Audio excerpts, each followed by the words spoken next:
Hello friends, എന്നാണ്ട് വിശേഷം? 2 കരിമീൻ കിട്ടിയിട്ടുണ്ട്. അത് പൊള്ളിക്കുന്ന വിധം ഒന്ന് നോക്കിയെടുക്കാം. ഇച്ചിരി മഞ്ഞൾപ്പൊടി, ഇച്ചിരി മുളക് പൊടി, ഇച്ചിരി ഉപ്പ്, ഇച്ചിരി നാരങ്ങാനീര് ഇതെല്ലാം കൂടെ ഇട്ട് തിരുമി ഒരു 20 മിനിറ്റ് നേരത്തേക്ക് അതൊന്ന് മാറ്റി അടച്ച് വെക്കണം. എന്നിട്ട് ഇതിനുള്ളൊരു മസാലക്കൂട്ട് നമ്മൾ റെഡിയാക്കണം. അത് എങ്ങനെയാണ് ഉണ്ടാക്കുന്നതെന്ന് നമുക്കൊന്ന് നോക്കിയിട്ട് വരാം. ഒരു മിക്സിയുടെ ജാർ എടുക്കുക. ഇച്ചിരി ചുവന്നുള്ളി, വെളുത്തുള്ളി, ഇഞ്ചി, കറിവേപ്പില, ഉപ്പ്, പുളി, ഇച്ചിരി ജീരകം, ഇച്ചിരി ഉലുവ പച്ച ഉലുവയാണ് എടുക്കേണ്ടത്. ഇതെല്ലാം കൂടി ഇട്ട് ഇതിൻ്റെ കൂടെ ഇച്ചിരി കുരുമുളക് പൊടിയും കൂടി ചേർക്കണം കേട്ടോ. ഇതെല്ലാം കൂടി ഇട്ട് നമ്മൾ മിക്സിയിൽ അരച്ച് എടുക്കുക.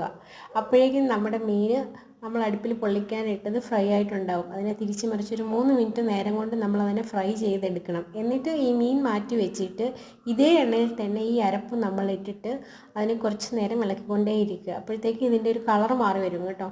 ആ കളർ മാറുന്ന സമയത്ത് ഈ മീൻ ഇട്ടിട്ട് വീണ്ടും നമ്മൾ ഇതിനെ ഈ അരപ്പിനകത്തോട്ടിട്ടിട്ട് അതിനെ ഒന്ന് തിരിച്ച് മറിച്ച് എടുക്കണം. പൊള്ളിച്ചെടുത്തു കഴിഞ്ഞാൽ നമ്മുടെ മീൻ ഫ്രൈ റെഡിയായി കഴിഞ്ഞു. അപ്പോൾ നമ്മുടെ വെറൈറ്റിയിലുള്ള മീൻ പൊള്ളിച്ചത് റെഡി ആയിട്ടുണ്ട്. ഇതെല്ലാവരും ഒന്ന് ട്രൈ ചെയ്ത് നോക്കിയിട്ട് കമൻറ്റ് പറയണേ.